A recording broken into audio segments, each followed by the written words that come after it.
Hi, everyone, and welcome to Impacto versus Impact Speed Date. And today we are absolutely thrilled to have with us Genevieve Leveille, who's going to be talking to us a little bit more about digitization of assets. Now, that might sound big and scary to a lot of people, but it is something that you can't really afford to not think about or ignore. It is happening. And we're going to explore a little bit more about, the use cases, what exactly is happening in the space, gaining from the wealth of knowledge that Genevieve has, and really just talking about, what is this utility around these assets, and why is it that it's so important that we start to look at digitalization. I know there's been a lot of talk about NFTs. A lot of posts about how NFTs are dead, but people are really thinking of them in a very one-dimensional way, and that's not where we're at. So we're here to share a little bit more because for us, it's all about the impact. The impact matters and how it is that we utilize these emerging technologies for impact. So with that, Genevieve, I would love for you to give our audience a quick intro, just sharing a little bit more about you, and how you have gotten involved in the Web3 space and why this is so important.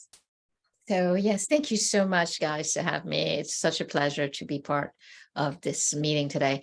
In terms of, for me, what I currently do, beside being at times an advisor or helping other projects in their journey, is I started a company about almost 7 years ago, which is called AgriLedger.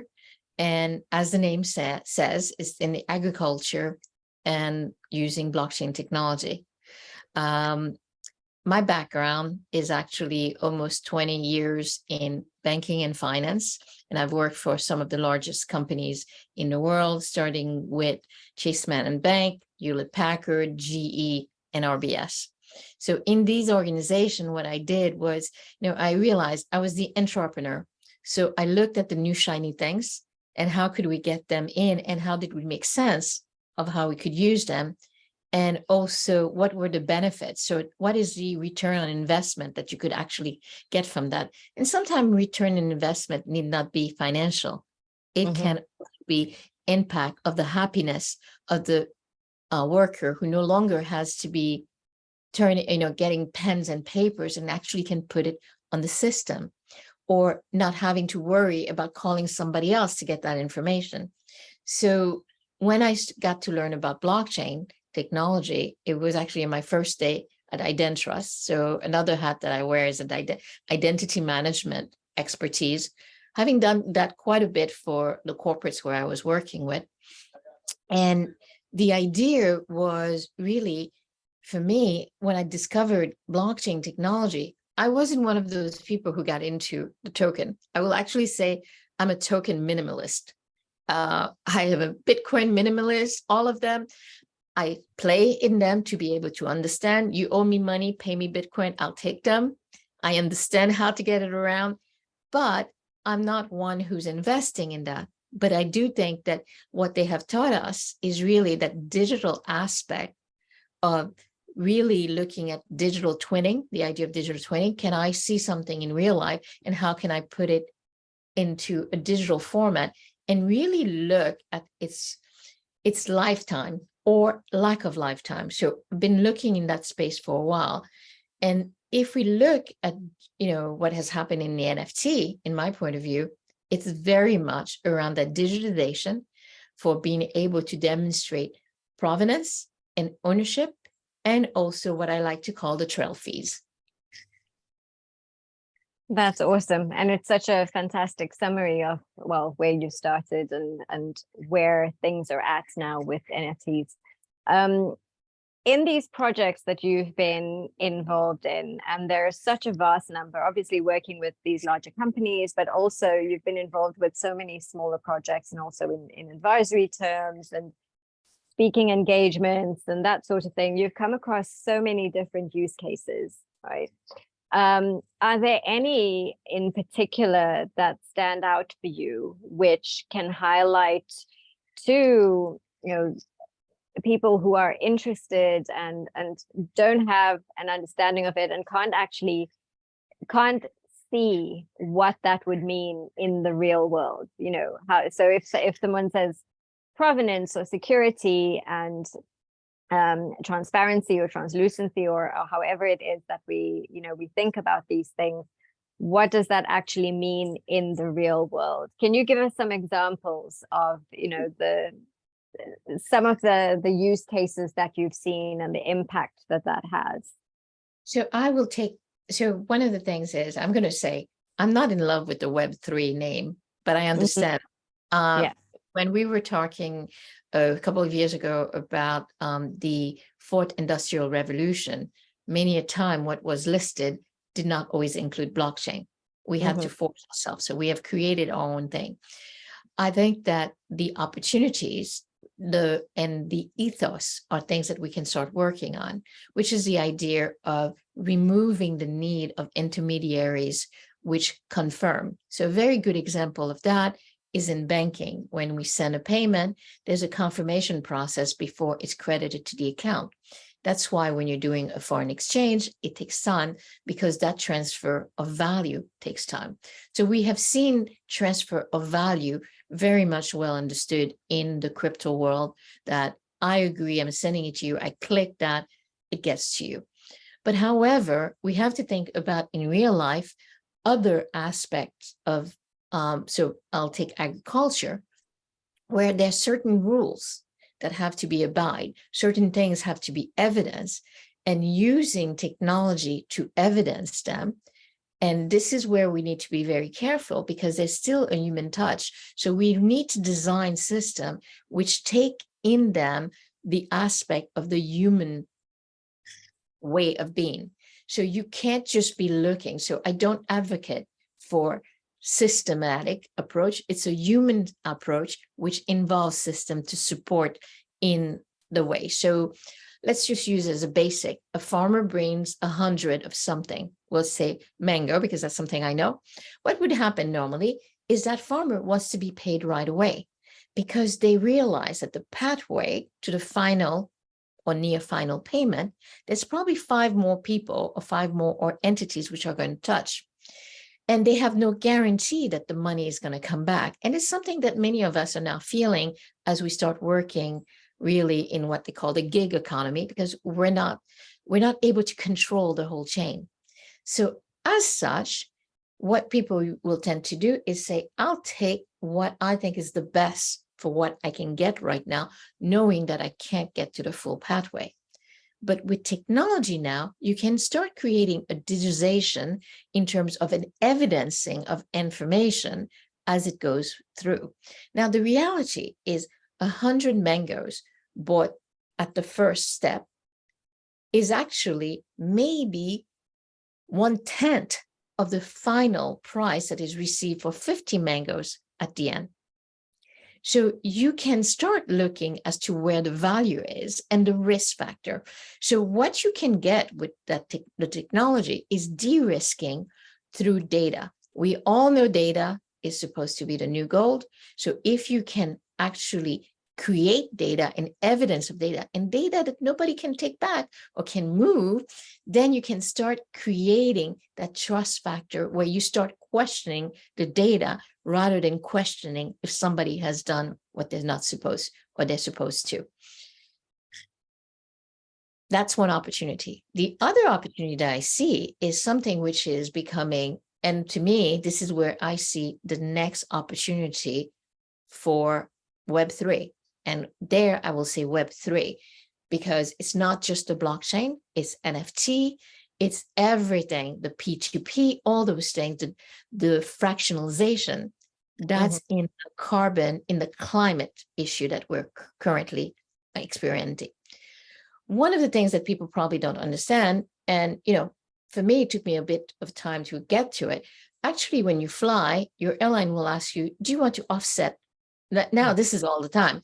you get it when you buy the tickets. I was getting online yesterday. It asked me if I wanted to give £5 for it. So it's becoming a way. But what they are doing is they're buying full 1 ton of carbon credit. Our footprint may not even be one full unit. It will be fractionalized. But we're buying it from them without knowing what the price of that actual was paid. Or what is worse, we don't even know, and this is one of the big issues that's happening right now, did that credit actually happen? Did it actually get created? And second one is it been sold to somebody else also? And unfortunately, this is something that is happening quite a bit. You might have heard that the IFC put in $20 million in Chia Network, and Chia Network is about to go on an IPO. So Chia is building the World Bank IFC, a registry. It's very important to differentiate between registry and traceability, because like I write something in the book, but do I know where it came from? Do I know if it was done twice in 2 books?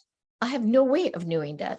So this is why the lower level of P2P and this idea of using NFT to demonstrate what actually has happened. So we need to evolve NFT. Right now, they're very flat. You know, it's a one-dimensional, you push the information there, and then the only information that gets added is who else bought it and how much did it appreciate from.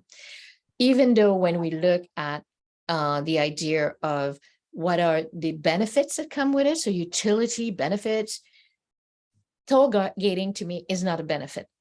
That's like, you don't let me in.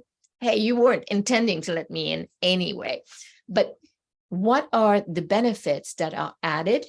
When are they used? How are they used? And are they matching? So this I see is an opportunity of really using the technology and differentiating something which is almost ethereal. And this is where the difference comes in. You can feel the fruits, but we need to start thinking of those credit in the same way that you can take them in, and when they use, their usage is gone forever, but you still need to record who actually used it, when did they use it, and how much of it did they use. And there's no, right now it's being done all in paper. And another big issue is these companies are having to have huge teams in order to qualify the credits that they are doing. And in case people don't know, there's been a few heads that have rolled, really big heads have rolled in the last few months, because there was about a 400 million purchase, which doesn't exist. I think that's been an issue and a concern from the outset. You know, the issue of double counting or counting what doesn't exist. There's a lot of that as well, and verification. You know, how is it that you know what it is that we're claiming to have purchased exists? Where does it exist? As you say, what is the trail of it? And does it exist only as it is in one place, or is it duplicated? So this idea of assets has changed quite a lot over the last few years, and definitely within this space. Can you share a little bit more around this for people who are listening in? You know, how do we really think about assets in this space? Like, what exactly does assets mean when we're talking about digitization of assets? You know, I know it's quite broad, but just to give a flavor of it would be great. Well, I think it's really a question of who is saying it. We're seeing, so when we are looking at the Web3 companies or blockchain companies or companies who issue tokenization.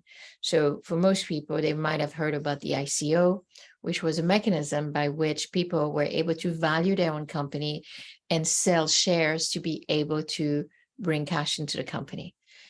We saw a lot of failure, but you know what? People were saying that there was a lot of fraud and bad behavior.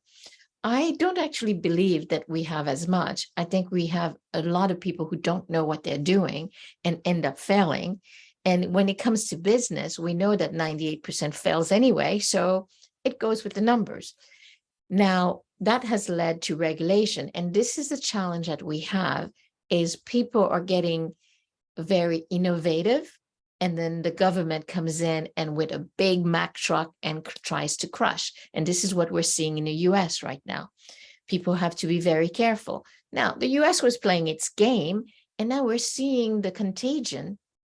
I don't particularly believe that the MICA ruling, which is the rulings from the European Union in terms of demand, are going to be great, because they're asking overhead, which makes no sense. So you're going to do an NFT. If you do an NFT and it has utility, you now need to do a white paper. And then you need to show that what you have designed is meeting the white paper. That's absolutely ridiculous. That now the UK yesterday came out with something to say that cryptocurrency were like gambling. So they're going to protect people from themselves. You don't protect people from buying stocks, but you're going to protect them from cryptocurrencies. So somehow we as an industry have done something wrong. So we need to self-regulate. And I think that's the challenge. Now, however, we're not hearing of. So while we're doing our stuff and being blah, blah, blah, the big asset management companies have actually been looking at that. Franklin Templeton recently issued digital assets.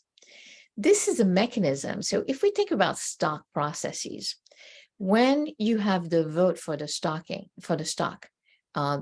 need to bring all the shareholders to vote on resolution. It means you have to send paper, you have to send mail, you have to count whoever is coming in, get them to come to the meeting. When you issue it as a digital representation, digitization, you can now remove all this needs of paper. You tell them they have a wallet, which they have to answer the question from. And one of the things I think the pandemic did is everybody started to have to use their phone or this idea of a wallet to communicate. So we are seeing a lot of those asset management. Every week now in London, there's a new digital asset conference going on. And there's a lot of question. And part of it is that my observation is not that many of the startups are actually asked to come in. It's all the old, guards coming in. So we need to be careful. What we can do, however, is we have the knowledge. And one of the things I can assure you from my experience, it will take them a lot of money and a lot of wasted time. So we can infiltrate ourselves and really collaborate with them. So we will be seeing a lot more of funds being issued as digital assets. We will see a lot more around the decarbonization coming in as digital assets. And what we then are going to be able to see through this is really being able to bring very mundane things such as food as digital asset. Because what people are not thinking about is when you have a digital asset and you recognize it on the balance sheet, now it has an intrinsic value. And that intrinsic value can then bring you the liquidity which is necessary, because you can borrow money or you can issue money based on that asset. And this is where we need to think. And this is where I think there is an opportunity, because I'm very much about trade.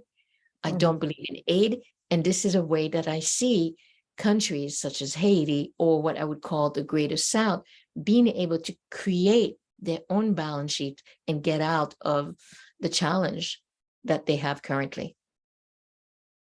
That's awesome. Kala and I have spent many a team call just thinking through ways in which we start to, utilize the resource that is Web3 to be able to do exactly that, empower. And like you say, empower is not aid in the traditional sense. It's facilitating, right? It's facilitating to be able to build from within. So that is, it's awesome to kind of have that affirmation from someone who's on the ground and doing it, and has actually infiltrated, because I happen to be aware of some of the partnerships in the pipeline and things like that. So that's very, very exciting to know. Kala, is there anything that you wanted to ask, or any thoughts that you have? Yeah, thanks. Just real quickly, to run and let the plumber in. So I had a question. I'm a featured blogger for Zen Ledger, which is a US company, but it's global reach. And I have the good fortune to be doing their industry related research. Industry. It's not so much about crypto taxes, it's more about what's happening in Web3. And of course, I'm US based. So do you have any thoughts around what the most effective way right now is to advocate for the use of NFTs for the mainstream, for the kinds of utility that we see the value in, so that it doesn't get all caught up in SEC? And it's kind of like there's a lot of political things happening now, as you know, in the US, politicizing this progress. And I've always felt from the very beginning that Bitcoin is a threat to the US dollar. The US government is not, I mean, they may not come right out and say that, like that their policies are to shut it down, but I feel like that might be part of what's going on. So what are your thoughts around that? So this morning, I don't remember, something I was reading talked about the rule that was being applied was around, so it had to do with the Filecoin of foundation listing that was done. And the SEC told the company who did the Filecoin that they had to retract it. And they said the rule that was being enacted against it was a 1940 rule.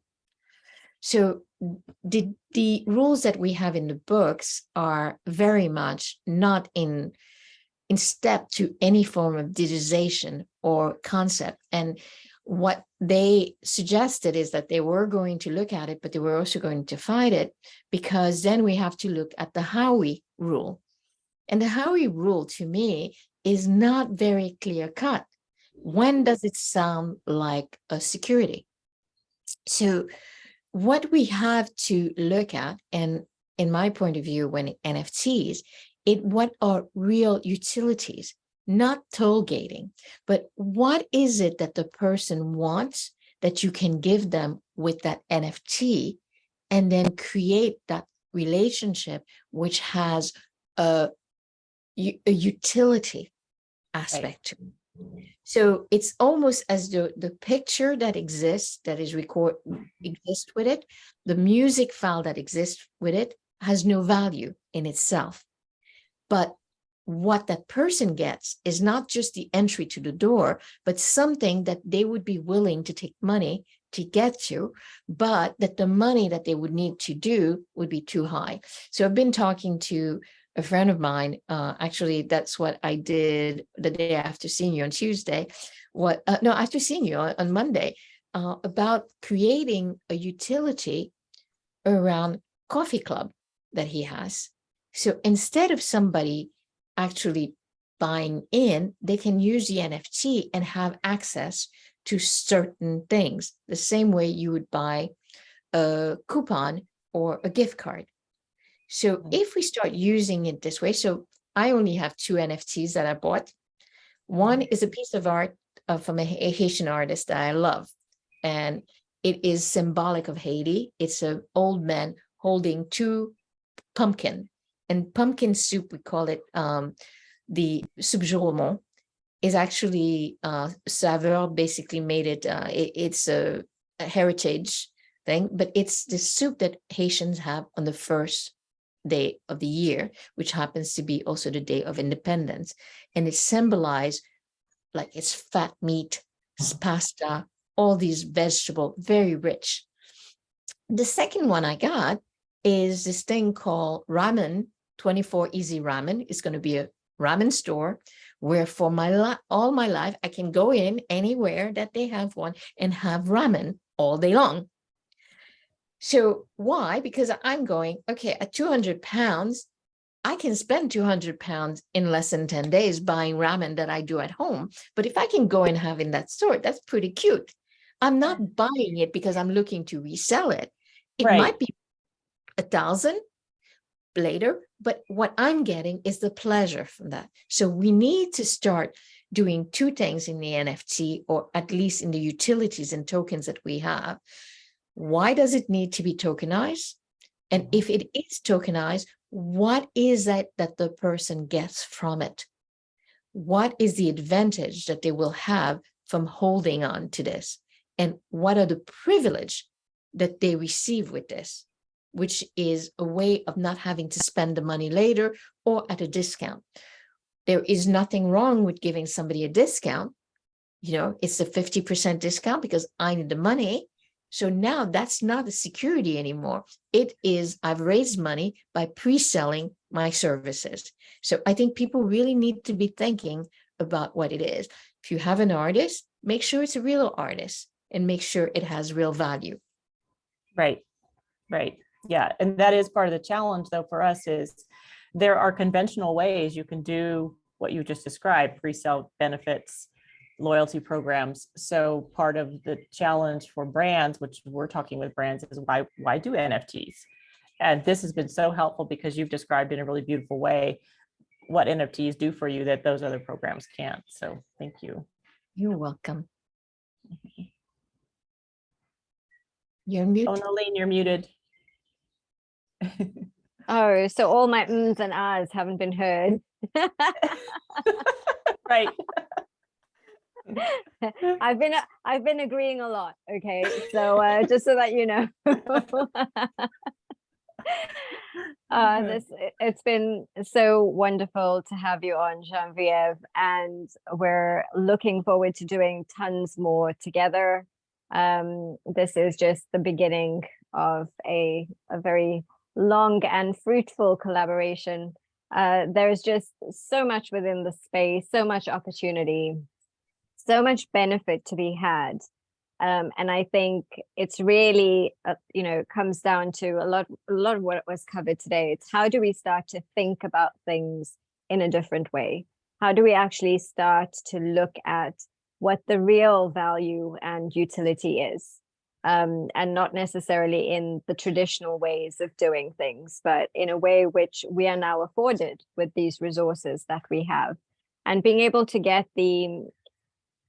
I don't even know if we can call it an industry, the Web3 industry, the Web3 niche, really getting everyone within this space to start thinking about it in a certain way and advocating for it in that way as well. Because I also think that as much as there's a community, and this community is so widespread, there needs to be more commonality around some of the movements that take place, especially when we're facing a lot in the political arena, in the financial arena. And a lot of it is because this is new, and there are benefits to be had. And of course, where there are benefits to be had, there's always someone who's wondering, should that really happen? I would suggest that the challenge is there's money to be made.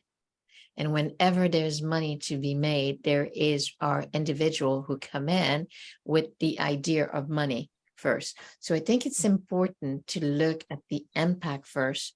And impact doesn't need to mean that you're making somebody that the person that you're making better is at the bottom of the rung.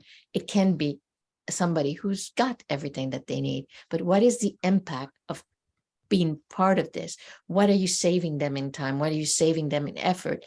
And if you can quantify that, then you can quantify the value. The fundamental challenge I have with the ecosystem is we quantify the value before delivering any benefits. So it's the other way around. And this is also why we're seeing so much backlash, because everything, I remember 3 years ago, I was complaining that everything is about an exchange. If you have an exchange, you have an algorithm, you have anything which is going to multiply the money, this is where they were putting the money. And the same thing happened with the NFT. If you had the ability to oversell this thing, then you got the money to do this thing. But rather than looking, how am I going to enrich somebody? Are they going to be willing to pay for that benefit? And then from there, can I then make my just due? And this is why we need to be really looking at profit with purpose rather than profit first and then purpose. That was amazingly said and absolutely spot on. I think you'll agree, Kala. Yes, we're going to be quoting you, crediting you, but quoting you for sure, because yeah, it's 100% what is becoming good business now. It's not just, to do good in the world anymore. It's like consumers are actually driving this. They are looking for it. They want business to step in. The data is out there. The most recent studies show it. So part of our job is just getting that word out there. And the way that you phrased it is so helpful. So, and your work, I mean, thank you so much. Yeah. Yeah, absolutely amazing. But guys, thank you so much for joining us.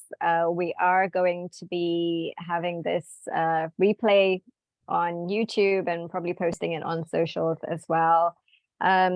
Super, super grateful to have you on, Genevieve. We will definitely be talking again soon. So thank you. Thank you so much. Thank you. And don't log off yet, because I want to do a quick picture after we stop recording.